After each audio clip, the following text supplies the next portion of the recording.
السلام علیکم dear sisters. رمضان اس عورت کے لیے جو کبھی فارغ نہیں ہوتی، عبادت، گھر کے کام اور بچوں کی تربیت، توازن کیسے قائم رکھا جائے۔ بچے رو رہے ہوتے ہیں، کام ختم نہیں ہوتے اور ایک ماں کے کندھوں پر تھکن رکھی ہوتی ہے۔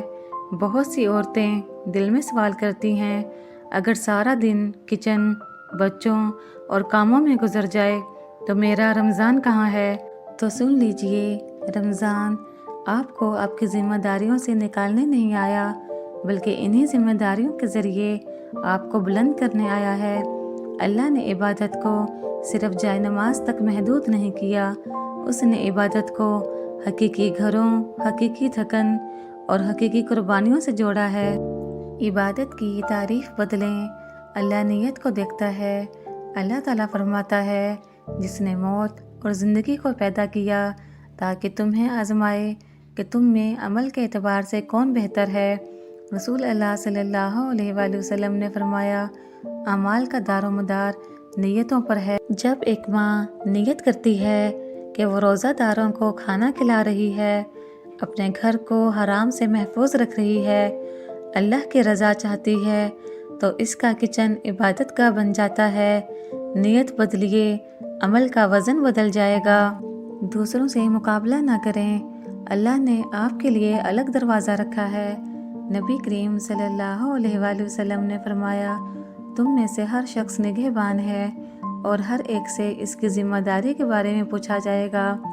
آپ سے یہ نہیں پوچھا جائے گا کہ آپ نے دوسری عورتوں کی جیسی عبادت کیوں نہیں کی، بلکہ پوچھا جائے گا جو ذمہ داری اللہ نے آپ کو دی تھی اسے کیسے نبھایا۔ شیخ الاسلام فرماتے ہیں، سب سے افضل عبادت وہ ہے جو تمہاری موجودہ حالت میں تم پر فرض ہے۔ ماں کے لیے بچوں کو نظر انداز کر کے عبادت کرنا تقویٰ نہیں، عدم توازن ہے۔ تھوڑی مگر مسلسل عبادت زیادہ مگر وقتی عبادت سے بہتر ہے۔ نبی کریم صلی اللہ علیہ وآلہ وسلم نے فرمایا، اللہ کو سب سے زیادہ پسند وہ عمل ہے جو ہمیشہ کیا جائے، چاہے تھوڑا ہو۔ آپ کو روز لمبی نفلی عبادت، گھنٹوں قرآن درکار نہیں، آپ کو چاہیے 2 رکعت خشوع کے ساتھ چند آیات غور سے، دن بھر میں تھوڑا تھوڑا ذکر۔ اللہ کو تسلسل محبوب ہے، تھکن نہیں۔ بچوں کو عبادت سے دور نہ کریں، عبادت کے ساتھ جوڑیں۔ اللہ تعالیٰ فرماتا ہے، اے ایمان والو، اپنے آپ کو اور اپنے گھر والوں کو آگ سے بچاؤ۔ بچے کو سکھائیں بسم اللہ کہنا، دعا مانگنا، روزے کا احساس دلانا۔ یہ ایسی عبادت ہے جو مرنے کے بعد بھی جاری رہتی ہے۔ نبی کریم صلی اللہ علیہ وآلہ وسلم نے فرمایا، انسان کے مرنے کے بعد اس کے اعمال ختم ہو جاتے ہیں سوائے 3 اعمال کے۔ ان میں سے ایک عمل یہ ہے، نیک اولاد ہو جو اس کے لیے دعا کرے، یہ صدقہ جاریہ ہے۔ ہر کام خود کرنے کی ضد چھوڑ دیں۔ اسلام ہمیں یہ نہیں کہتا کہ سارے کام خود ہی کرنے ہیں۔ اللہ تعالیٰ فرماتا ہے، اللہ کسی جان پر اس کی طاقت سے زیادہ بوجھ نہیں ڈالتا۔ اسلام کمال نہیں، توازن سکھاتا ہے۔ امام غزالی فرماتے ہیں، ایسی عبادت جو فرض ذمہ داریوں کو ضائع کر دے وہ شیطان کا دھوکہ ہے۔ سادگی اپنائیں، سادہ افطار، کم کام، کم توقعات، سکون بھی عبادت ہے۔ اپنے روزمرہ کاموں کو ذکر میں بدلیں۔